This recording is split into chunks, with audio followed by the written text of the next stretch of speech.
Hello, my name is Lynne Wilson, and I'm here to talk about some hard questions in church history that are associated with the publication of the Book of Mormon. In Come Follow Me, we don't get a lot of church history. We get some beautiful time in the Doctrine and Covenants, and I hope you can take advantage of that revelation that comes so beautifully in that great book.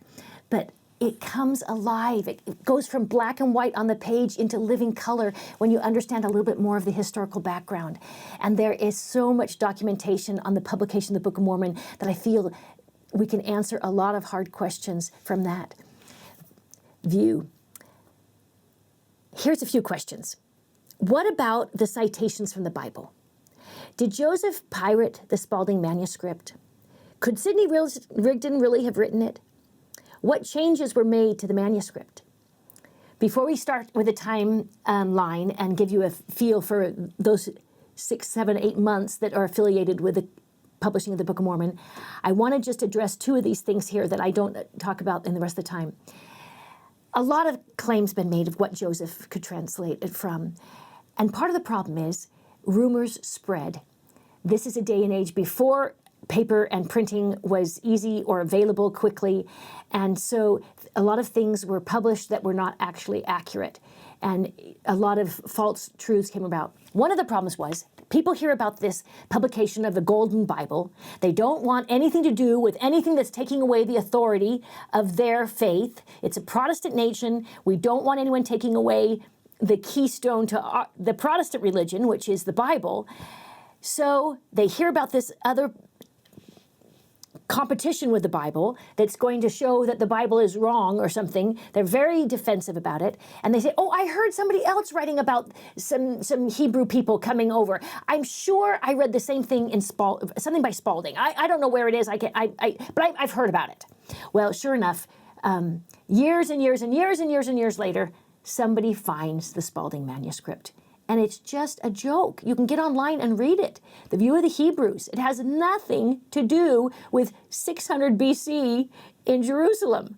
I feel like the devil was just trying to stop the work.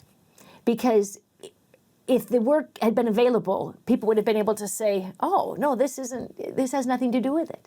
But because it was lost for decades, this just became a problem. But if you'd like to read it, it's a little fun story by Spalding, Solomon Spalding. Another person that they felt pirated the work, because Joseph is so uneducated, he couldn't possibly have done it. It must have been his educated right-hand man, Sidney Rigdon. But as we will talk about when we get to Kirtland, there was no contact between Joseph and Sidney until after Sidney was converted through the Book of Mormon. So there's a lot of ideas that maybe that was just all a play, that was just all acting. But with our 202 witnesses of how the translation process worked, I think we can put that theory to rest that Sidney was involved. We have people that were attacking Joseph claim that Sidney was never there. He was not involved in this. So those two are pretty easy now with the information that we have to knock it out. The other reason why we can say Joseph did not pirate the work, whether it was from Oliver or Sidney or Solomon Spalding, because of the work with stylometry. Most of you may have heard it by names like word prints, but it's a literary technique used in forensic to determine authorship. And over the centuries that they've used it on Shakespeare, they've used it on the Federalist Papers, they use it in courts of law in England and other places, they have been able to refine the technique of determining how to tell authorship. It used to just be, okay, these are the Pauline epistles because they all start the same, he tells the same stories, and the word patterns are the same, the vocabulary is the same. Now it's much better than that. We no longer use these generalizations. We use computerized programs and we type in all the contextual words and all the, is this going to be a didactic section or is this going to be a section for sermons? Is this going to be a narrative section? And with these separating out all these different options, there's a high degree of statistical probability of determining authorship if we have enough information. And you need 5,000 word segments. And so the Book of Mormon has been tested against all these people's writings, including Joseph Smith's own handwritten, the writings in his own hand have been used to say, is this Joseph's linguistic pattern? And it's not. In fact, Nephi is as different from Joseph Smith as Nephi is to Alma. And, you know, the book comes out as being multiple authored. And that is one of my favorite things to talk about, the publication of the Book of Mormon. Because through the publication and the wonderful research by people like Royal Skousen and John Welch, we have been able to come up with such precise information that it is a very clear to determine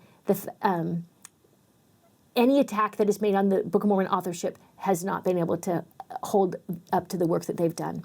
So let's jump in now to our timeline. Back in 1827, E.B. Grandin bought the Palmyra newspaper, the Wayne County Sentinel. The thing that's so amazing about that to me is that he was only 18 years old when he started working for them 3 years before he purchased it. He was an apprentice to learn the art, and 3 years later, he's bought it. And the people that still stay and work with him there used to be the owners. So he says, no, I know how to do the books. I've learned how to do this. I think I can make this work. And he's just a young man, about Joseph's age, a year or two apart. I don't know exactly when his birth date was, but he's a year older, I think. And then you recall that Oliver and Joseph begin the translation of what we know as the Book of Mormon on April 7th. They're down in Harmony, just to refresh your memory from past weeks, Pennsylvania, in their own little cabin. The day before they started the translation is when we have that beautiful document signed with both Oliver and Samuel Smith as the witnesses to Joseph purchasing the 13.5 acres from his father-in-law, Isaac Hale. So they're in that little house starting from April 5th when they first arrived that night and through the end of May. And then they go up to the Whitmers and they finish the translation on June 30th. Also during the month of June, while they're up with the Whitmers, is when we have the story of the witnesses. And we have Mary Whitmer and Martin Harris, Oliver Cowdery, and David Whitmer seeing the angel. And then probably in July of 1829 is when we have the 8 witnesses that Joseph shows the plates to them at his home in Palmyra. And I forgot to tell you one thing about that last week. Joseph says that he takes these dear friends, these 8 people from his family and the Whitmer family, out to their backyard in the woods to a place where the family had gone to pray. I think what happened is there were sacred spaces for them. I don't know how many of the family members understood or knew about the first vision at this time, but they had a space of land that was sacred space for their family. And I wonder if Joseph took the 8 witnesses to the same location where the first vision had occurred. But it became sacred space, even if it wasn't sacred space before, by Joseph's work of showing the plates then to the 8 witnesses that early July.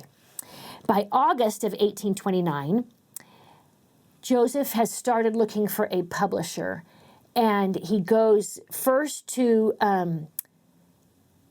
Palmyra and is turned away from E.B. Grandin, and then he goes to another larger city, Rochester, and asks around and finally finds a couple that will one that says, I will consider it for a very high price, and the other turns him down again.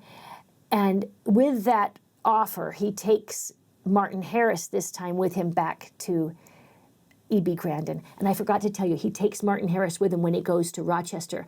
And some accounts suggest that he had Martin with him the first time, but I think the better accounts say Martin doesn't come until the second time around. And the reason why E.B. Grandin accepts Joseph is because Martin is such a well-known man of his word in the community.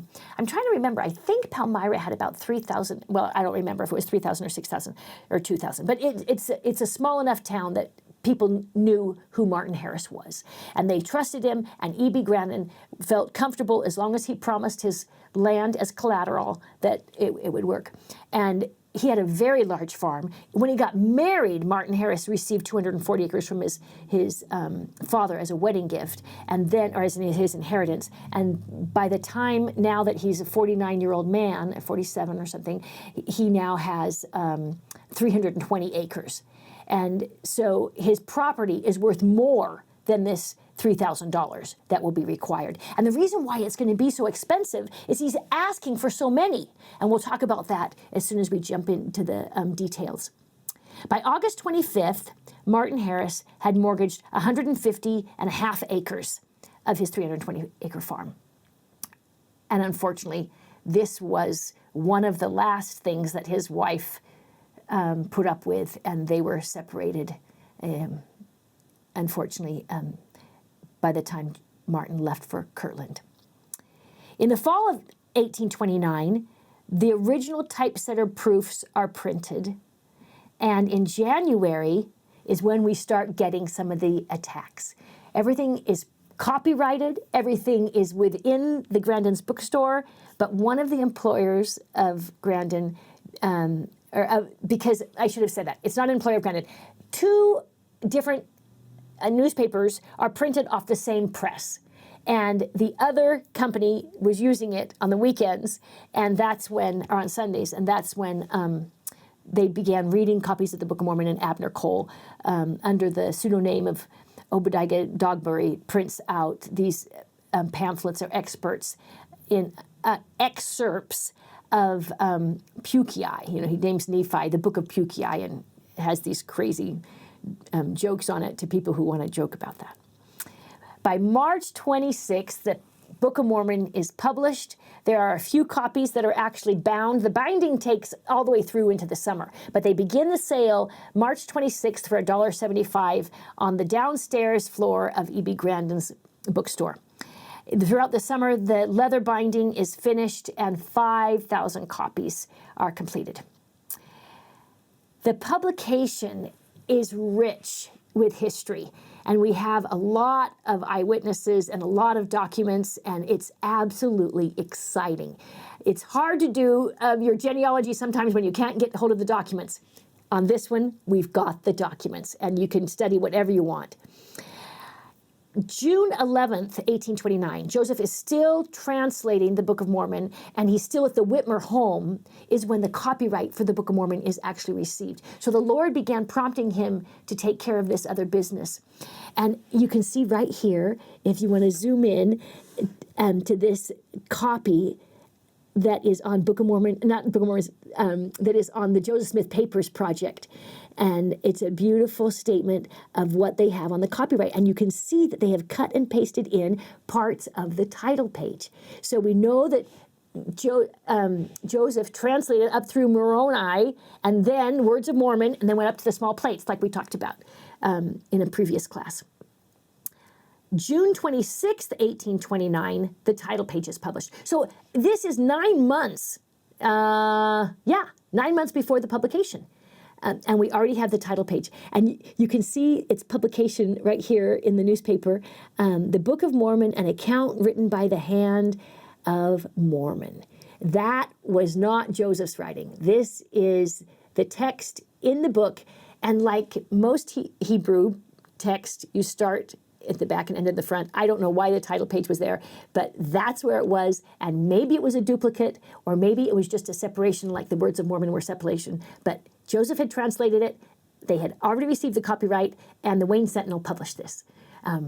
Almost 9 months. And during that 9 months, something beautiful happens, and the Book of Mormon is then published. And here it is in the 1830 copy, a replica of it. But I just have to chuckle because not one version of the 1830 editions of the Book of Mormon is the same. You know, as the printing process, you have to constantly be turning things upside down and changing a letter and putting in a space. And of course, there was no verses. Everything is, and I'm sure you've heard that there's no punctuation in the whole book when they first get it. But Joseph's first job was to go find a publisher. And he's at his parents' home. I believe that by this time, Emma has gone back home. So Emma, when they were staying with the Whitmers, and then they had the 8 witnesses up in Palmyra. They had the first baptisms in Palmyra. At least Martin Harris and Orton Porter Rockwell were in Palmyra for their baptisms. They, and perhaps the parents, but I don't know, there's conflicting things, whether they're in Fayette or Palmyra. But the bottom line is he goes home and he tries to find a publisher. And he goes to the local one in town, E.B. Grandin. He's got a very good reputation. It's been under 3 different owners, and they've been able to sustain their newspaper. And so they go there, and he says, not a chance. You know, he's young, he's new, and he is not going to risk it. And that's when he goes up to Rochester, and you can see it's quite a ways. And he finds somebody who will help him. Mr. T. Weed was one of the publishers he went to, and he said, no, I won't. But Mr. Marshall is very savvy financially, and he realizes that this is something that the Smiths want desperately. And he says, if you want it that bad, and if you pay me enough, I will do it. And sometimes in the history, we just say, he had an offer, and so he went back to Mr. Grandin because it was closer, it was more convenient. Are you kidding? It was 2 or 3 times the cost. It was a matter of a very conniving public printer who wanted to have that job. Mr. Marshall was doing it for money. And you also have to realize that no one wanted to do it because it had already such a stigma. They felt that it was in competition with the Bible. They did not want to do anything that would deflate the worth and value of the Bible. Whether or not you were a Protestant at the time, the majority of the nation loved and read their Bibles. So he returns to E.B. Grandin's store, and this time he has Martin Harris with him.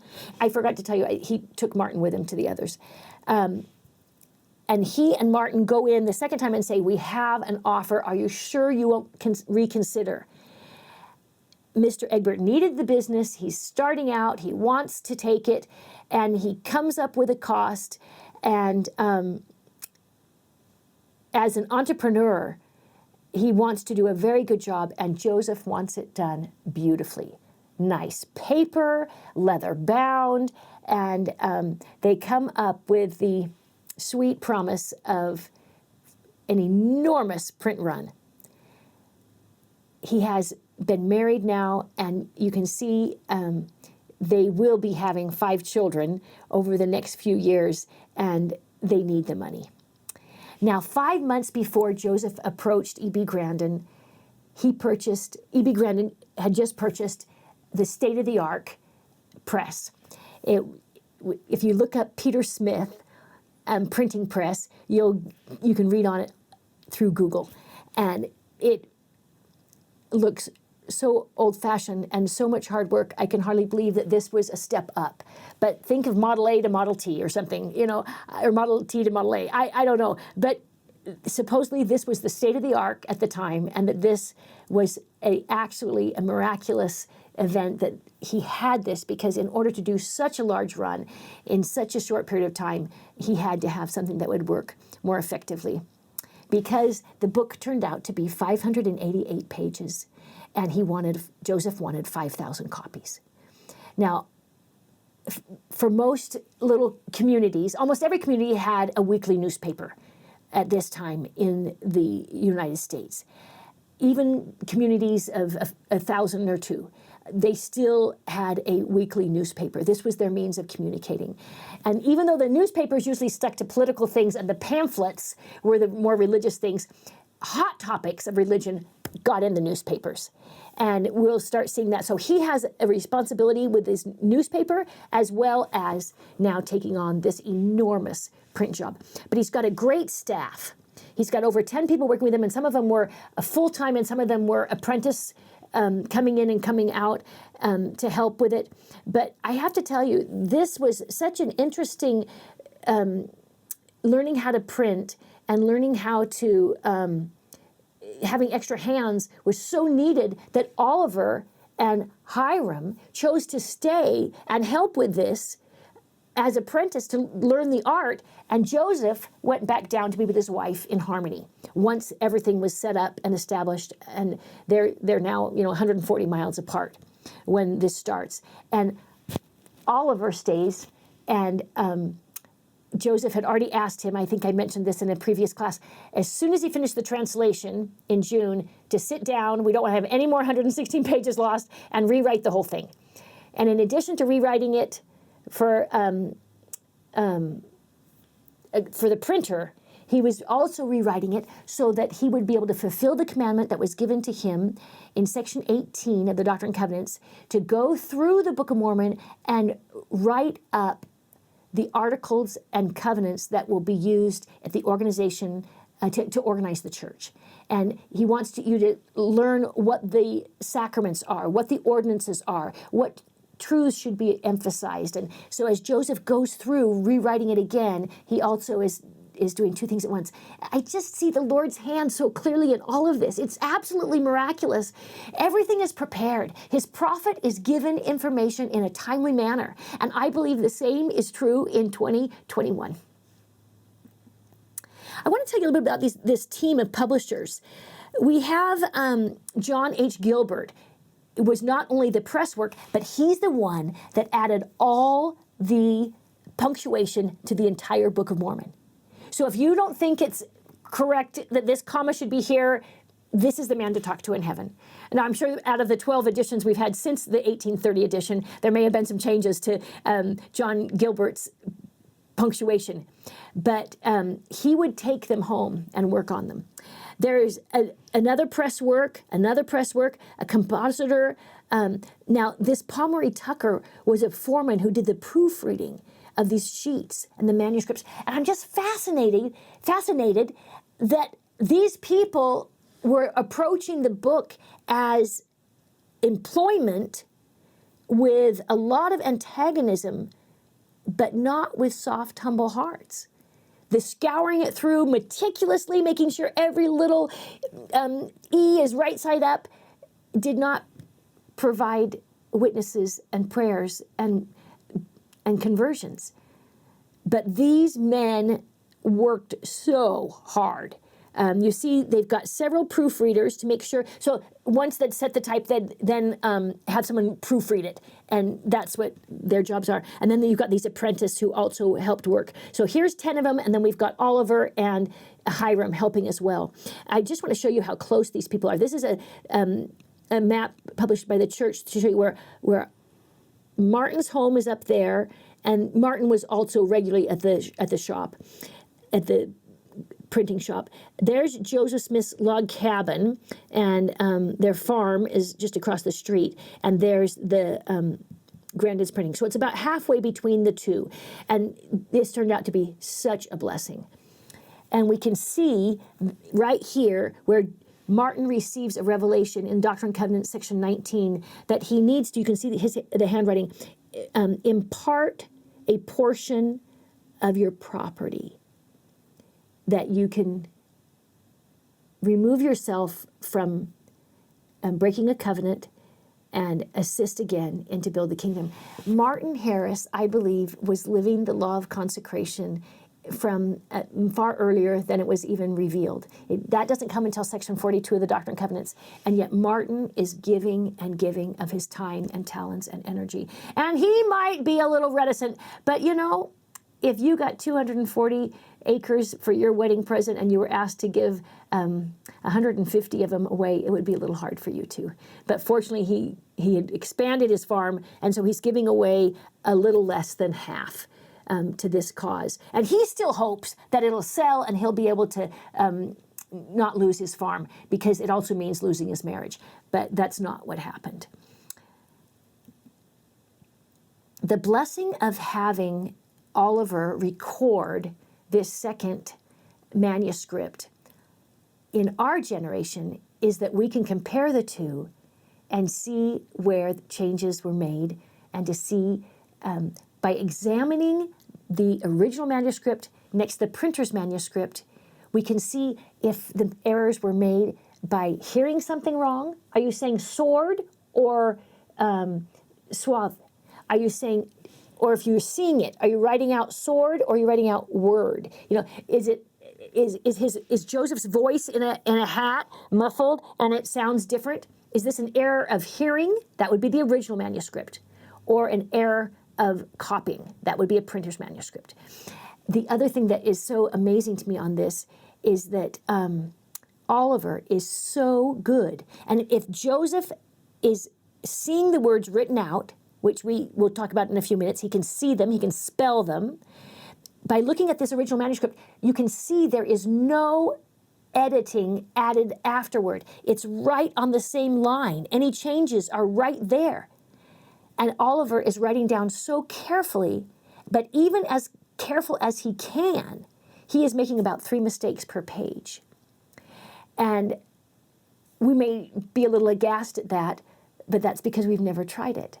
I make 3 mistakes per page when I have spell check and a laptop, and it's my 7th editing edition, So I really feel that Oliver was the man of the hour, that God had trained him up just for this position. And when he finished the first section of recopying it, because they start the publishing before he finishes all the recopying, but Hiram takes the first few pages of the Book of Mormon and puts them inside of his vest as he walks from his home up north a mile or two to the printing office, and very carefully taking these 24 pages initially and then taking them back. And they were so cautious. Now, the printer's manuscript is the one that they took initially to the printing office. But if Oliver had made a mistake on the original, Joseph's not there to read the papers right now and say, hey, wasn't this supposed to be the instead of or those kind of little messages.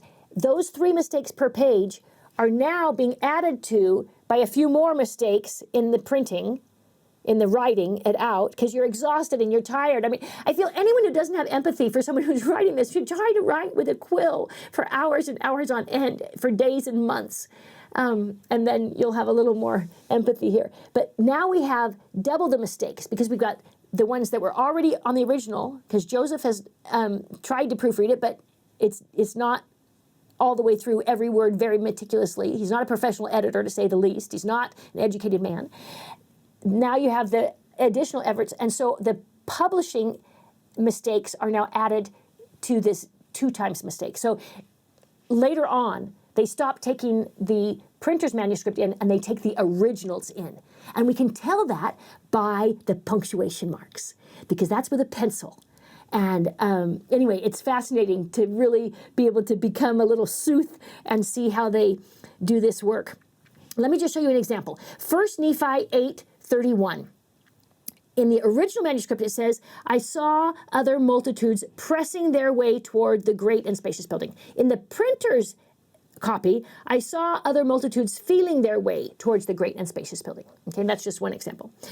1 Nephi 12:18, the original. A terrible gulf divideth them, yea, even the sword of the justice. In the printer's manuscript, a terrible gulf divideth them, yea, even the word of the justice.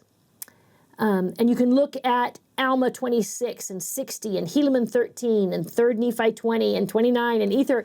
All these are examples where you can look at the original and look at the printer and see exactly what the mistake was. And many of them are just sword and word. You can see that's a problem of sight.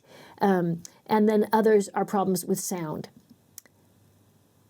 Let me just give you a couple more. 1 Nephi 13:29. The gospel of the Lamb, an exceeding great many do stumble. Now, Oliver was not the best speller. Joseph would spell out the difficult words that he didn't know how to pronounce, like the names, Coriamore or something, and he would spell out Moroni, and the first time Oliver got it right because Joseph spelled it out. But when he mentions it again later on, Oliver's forgotten how to do it, and the spelling's a problem.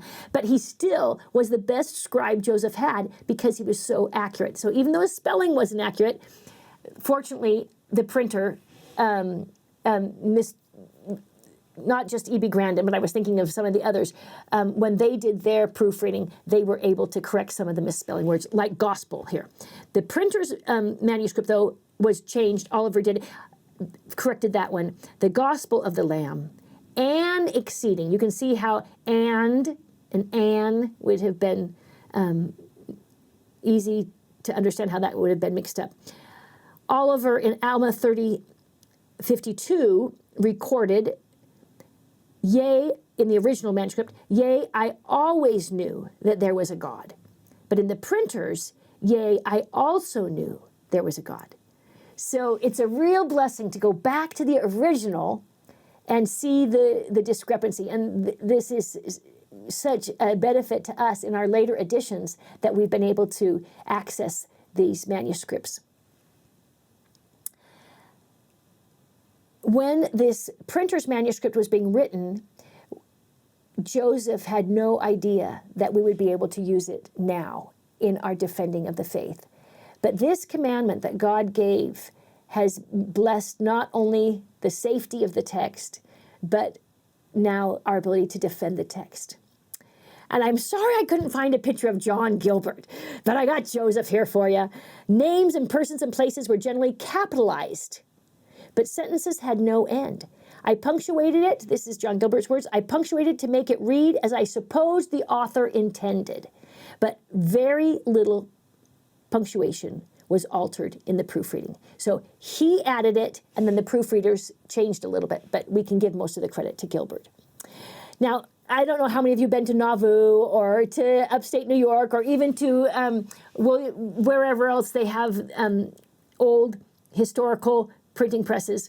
But this is the printer stick, and you have to put everything in upside down and backwards. And once you get that stick on, then you just slide it into the place. And this is when Oliver began learning to apprentice there. And one of the eyewitnesses, John Gilbert again, wrote, Oliver would take up a stick and set a part of it, a page, and he may have set 10 to 12 pages all told. That is amazing for a first-time printer, because you have to, this is a page. This is one sheet. It takes 3 days to set type for each sheet. And you then put your paper on it, and then it prints out, and then the proofreaders go through, and you go back and you turn each one. Extremely laborious. So 3 days just to set the type, and then you have to go through the proofreading of it. And you check the proofreading against the printer's manuscript. So you're still initially, and then later on they brought in the originals. I unfortunately didn't bring the originals in right at the beginning. So the Book of Mormon was these signatures. A signature is 16 pages. And there were 37 of these 16 pages that would go through, and that's why there's no copy that's exactly the same, because they'd print one and then switch it, turn it around, print another. You know, it's so laborious. It took 12 men working 11 hours a day, 6 days a week to publish the Book of Mormon. And I heard about this experiment done by the BYU football team years ago, and they wanted to see how hard it was to do this. So you got these big, hefty guys, and they tried to do it for a few days, and it was absolutely exhausting, and they were not able to keep up the speed of Mr. Grandin's team there working in Palmyra in 1829 and 1830. So I mentioned that we had some attacks starting in January. One of those was this book of Pukiai that came out of the pseudonym of Dogbury. And this is what he describes. The prophet had the spirit of money diggers in fine clothing, including Indian blankets and moccasins. So everyone's fascinated with the Native Americans. Everyone thinks there's a tie to Israel. They're all expecting the millennium any day. This is a nation that's filled with anticipation of the Lord's second coming. And so they tie in all these things. And remember how long Joseph worked for Mr. Stoll to help him find his silver? A month. 1 month, a few weeks. And he gets, years later, still this tarnish as being a spirit of a money digger. Just sad, sad, sad. So what happens? Immediately, Oliver says, that is against the law. And the reason why it's so crazy is the man who's doing it used to work as a judge. He knows very well that it is. Anyway, he doesn't go down for Oliver. So Hiram comes in, Martin comes in, everyone comes in and tries to say, stop. We have a copyright. You're doing something illegal. They finally go all the way down to get Joseph. And so by this time, there's been a couple of weeks or 3 weeks, I think, of publishing out of the Palmyra Reflector this Book of Pukiai. And Joseph comes in, Again, it's because they're so offended. All the persecution against the Book of Mormon is they are offended that you are destroying the truth of the Bible.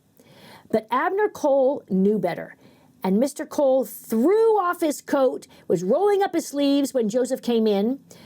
And he came toward my son, this is Lucy's account, in great rage, roaring, "Do you want to fight, sir? Do you want to fight? I will publish just what I'm a mind now if I want to. Just fight, come on." And Lucy records that Joseph said, "No, you may put back on your coat. It's cold. I will not fight you. We will use the rule of law." He knew that he had been a justice of the peace. I said a judge. He was a justice of the peace, Mr. Cole. And he finally stops. And I love the way Joseph handled that. There are other times when his temper got out of control. But here it did not. Here he is able to bring peace with patience. The Book of Mormon was announced in the newspapers on March 19th that it was going to be for sale for $1.75.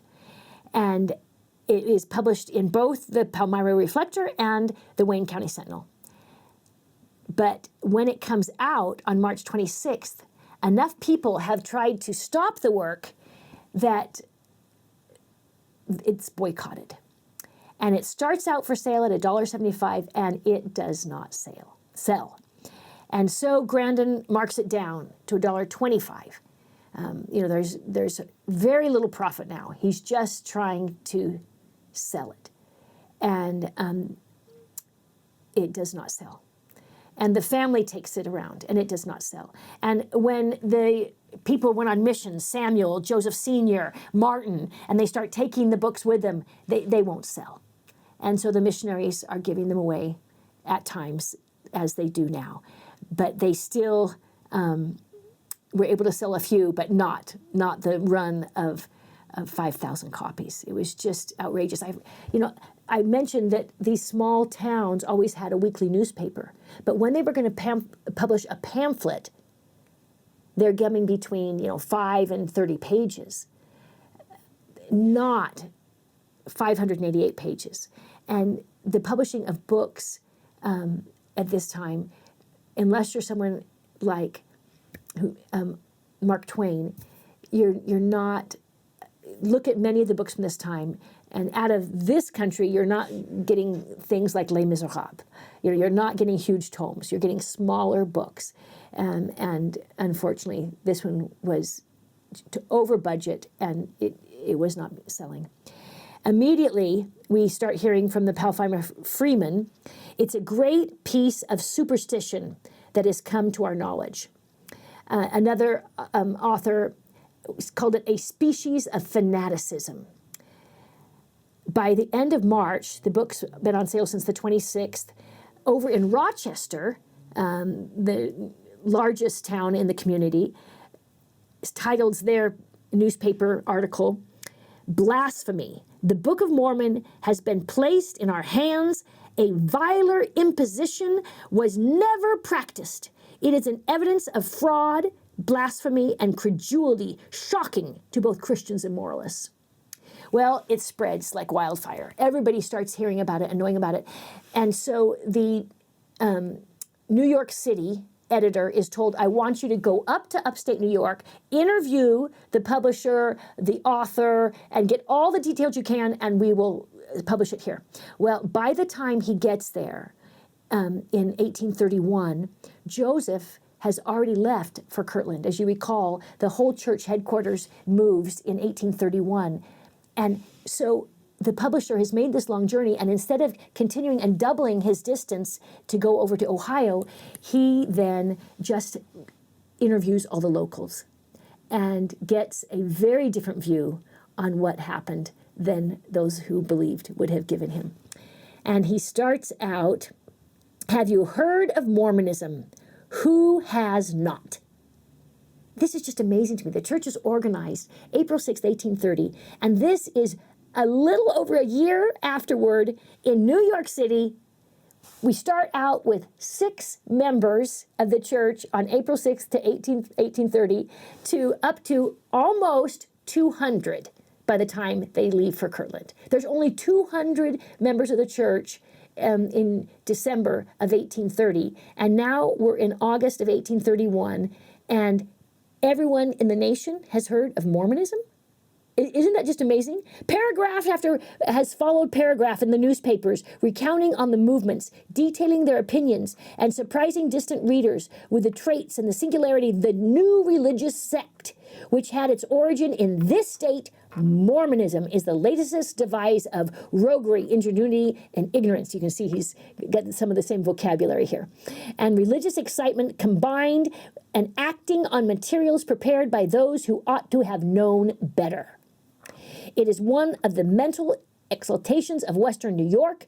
The individuals who gave birth to these species of fanaticisms are the very simple personages, and not known until this thrust them into notice. They are the old and young Joe Smith.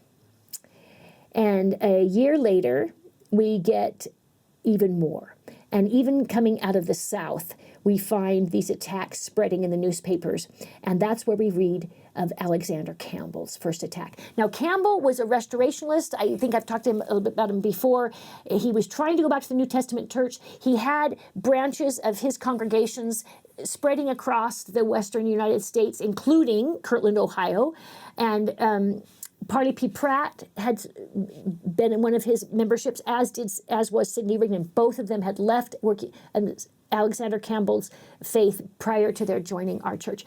But Alexander Campbell at this time was not living in Ohio. In a couple of years, he begins a college down in Bethany. But right now, in the South, but right now he publishes his thoughts on the Book of Mormon, and he calls it Delusions, an analysis of the Book of Mormon. Smith, its real author, as ignorant and as impudent a knave as ever wrote a book, betrays the cloven foot of basing his whole book upon a false fact or pretended fact, which makes God a liar. You know, they are so offended that there is a book claiming to be scripture that is not perfect. And I was talking about all the mistakes made between the printers and the original manuscript. I just want to remind you, the inspired part that was infallible is what Joseph read and saw. But from then on, human error was part of the challenge that we faced. It wasn't until 1835 that Oliver sat down and in his newspaper attacked and addressed the issues that Alexander Campbell had raised. And I noticed the same pattern now in our lives. We do not usually defend attackers as the leadership of the church. Other people do that, but they just keep moving ahead and doing what God asked them to do. They don't spend a lot of time down there doing the punch out. We're told not to get into Bible arguments with other people. We're told to focus on living the gospel.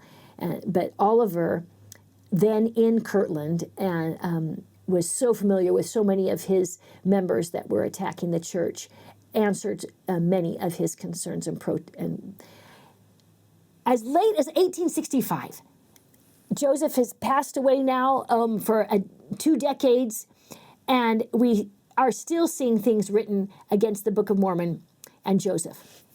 When a church forsakes or despises the authority of the Word of God, so first of all, we know they think the Book of Mormon is forsaking the authority of God because you're forsaking the Bible as an inerrant, perfect book. Continuing on, the insulted Jehovah will give the offending body over to his own delusions, to believe a lie, and under the influence of the great enemy, it may be allowed to select its doctrines and practices from the vagaries of Mohammed, Confucius, or Joseph Smith.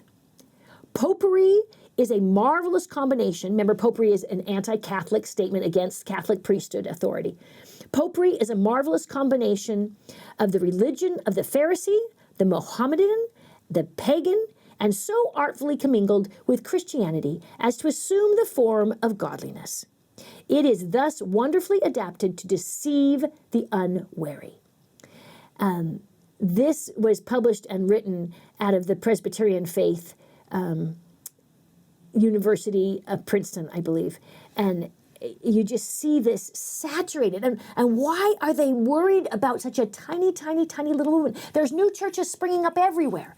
And yet Joseph and the Book of Mormon really were attacked, because the thing most important to Protestant Christianity was their Bible. So Joseph carries the original manuscript from upstate New York to Kirtland to Missouri to Nauvoo. And when they're building the mansion house, remember, it was much different than this. This was rebuilt and remade by Emma's second husband. But in the cornerstone of this mansion house in 1841, Joseph carefully, lovingly put the original manuscript. And it was not sealed well enough, and only 28% of the text endured the rain and the snows and the hard. And this is what it looks like, the rest of it. The portion from Helaman 13 to Moroni is the only portion that is really usable. But of course, we're grateful to now have the printer's manuscript for the rest of it. But this 28% from Helaman to Moroni, and the tiny little pieces that they gathered and tried to glue together, brought some very interesting information. And those who want to study the original manuscript can find things like Alma 13:15. Zenos alone spake of these things. I think it says not Zenos alone spake of these things, but Zenoch. And then you can see that the phonetical way of spelling it is exactly how Oliver wrote it out. And then by looking at this text, you can see Joseph then spells out correctly Zenoch. But we know now how to say it phonetically, because that's where it was originally said. Zenoch, not Zenech for English. That's the Hebraism difference.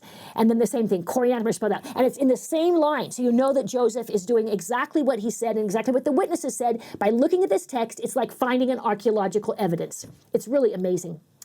I don't have time to keep going into all of Royal Skousen's research, but there are volumes. You can look at them on YouTube. You can look at them on the Fair. You can look at Book of Mormon Central. You can, if you want to look at in detail, this is on the King James Version, differences of those. How Joseph Translated was one of his earlier works. But look at this. If you don't want to get online and watch some of these, look at all these books here. This research is phenomenal. If you want a Reader's Digest version just to get your toe wet to start out, then go to BYU Studies or else Opening Heavens, and he's got articles there that are terrific. But his evidence is overwhelmingly in favor of exactly what Joseph Smith said. The potential errors came from either mispronunciations or the scribes writing it incorrectly. But we have evidence in the text that it was divinely revealed, that Joseph saw what he said, and then whether it was understood correctly. This is from Brother Skousen. I've got two very long quotes. And I forgot a couple of days ago who said it was the tight control. It's Royal Skousen. This evidence does not support the theories that Joseph Smith composed the text himself, or that he took the text from some other source. Instead, it indicates that the Lord exercised what I refer to as tight control over the word-by-word translation of the Book of Mormon. In particular, the evidence suggests that Joseph Smith saw specific words written out in English and read off to the scribe, and that the accuracy of the resulting text depended on the carefulness of Joseph and his scribe. And we were blessed to have Oliver. He signs up 3 things that he's learned from this process. The text was orally dictated, word for word. The Book of Mormon names were frequently spelled out the first time, and I mentioned they were misspelled when they came out again. And the third, during the dictation, there was no rewriting of the text except to correct errors in taking down the dictation, words that sound the same as they went through it. So as the next editions of the Book of Mormon came out, some of these changes were corrected, and some continued to perpetuate the same ones until our modern translations and publications, right now. I wish I had time to go through each of these editions, but we have lots of documentation right here on Book of Mormon Central on these 13 editions of the Book of Mormon and how they were changed and what came out of them. And when did Joseph add this little phrase in 1 Nephi? They're come out of the waters of Judah or the waters of baptism. Why did he think that was important in 1840 to add that little detail there? Well, because it was misunderstood, and he wanted us to know that the waters of Judah were also referring to baptism. John the Baptist is there, and et cetera, et cetera. The word rebelleth was changed to rebel in 21. Every single change has been documented and part of those volumes of Royal Skousen's work. My father read and saw changed to seen for different grammar. Many of them are grammatical, but none of them fit the Orthodox thought that the Bible in its King James form, or whatever form they wanted to believe in at different times, was inerrant. It just doesn't fit. And of course, now we say, well, none of them were, but that was not their mentality, and that's why it was so hard. In 37, Joseph adds Son of God. Every single change we have documented, and I am so grateful for the Book of Mormon and for those who labored and labored and labored to bring it forth and spent their minds and their lives doing it, even if they didn't believe it. I am grateful for E.B. Grandin and for Joseph Smith, and more so for our Savior Jesus Christ, who gave us this great book that fits so beautifully into our preparations for the second coming. And if we just live its principles, we will come out from that condemnation that we have been told we are still in by our President Benson, and live its teachings. We can help to usher in the second coming of our Savior Jesus Christ. And I leave this with you in his name. Amen.